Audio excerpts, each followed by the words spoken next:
కొత్త కార్యక్రమాన్ని ఈ రోజు ప్రారంభించబడింది. అదే కార్యక్రమం రేపు జరుగుతున్నటువంటి ఎన్నికలకి శంఖారావం అనే కార్యక్రమాన్ని ఈ రోజు ప్రారంభించాం.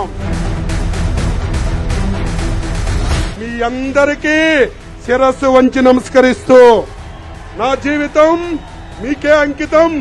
ఏ ఒక్కరికి కష్టం వచ్చినా, ఏ ఒక్క కార్యకర్తకి ఇబ్బంది వచ్చినా తల తీసుకుంటాను గాని వెనకడుగు వెయ్యనని చెప్పి మీ అందరికీ తెలియజేస్తాను. మాకు తెలుగుదేశం పార్టీ తప్పితే మరో ప్రపంచం లేదు.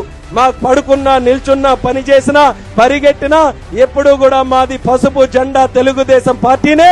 ఆ తెలుగుదేశం పార్టీ రెపరెపలాడుతూ ఈ యొక్క రాష్ట్రంలో ముందుకు నడవాలనే ఆలోచనతో నిరంతరం కూడా కృషి చేసేటటువంటి తెలుగుదేశం పార్టీని నమ్మే కుటుంబం మాది. వలసల జిల్లాగా అందరూ అంటున్నారు ఈ శ్రీకాకుళం జిల్లా. ఇలా చాలా కాలం అయిపోయింది.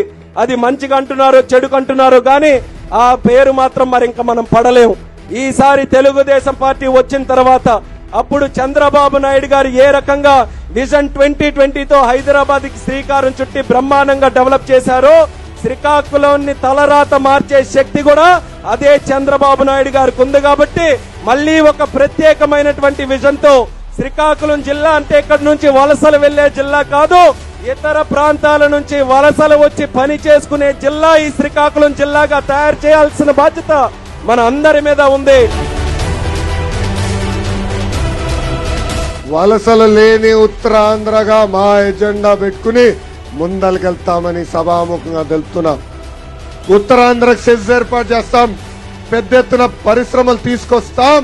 దాని తర్వాతనే మీ దగ్గరకు వచ్చి మళ్ళీ నేను ఓటు అడుగుతానని ఈ సభాముఖంగా ప్రజలకి నేను హామీ ఇస్తున్నా. బాబు గారికి ఇప్పటికీ చాలా స్పష్టంగా చెప్పా, రేపు అధికారులకు వచ్చిన తర్వాత నాకు పదవులు అవసరం లేదు, కానీ నేను ఈ పుస్తకంలో రాసిన పేర్లు మటుకు సెటిల్ చేసుకోవాల్సిన బాధ్యత ఉందని ఆయనకి నేను చెప్తాను జరిగింది.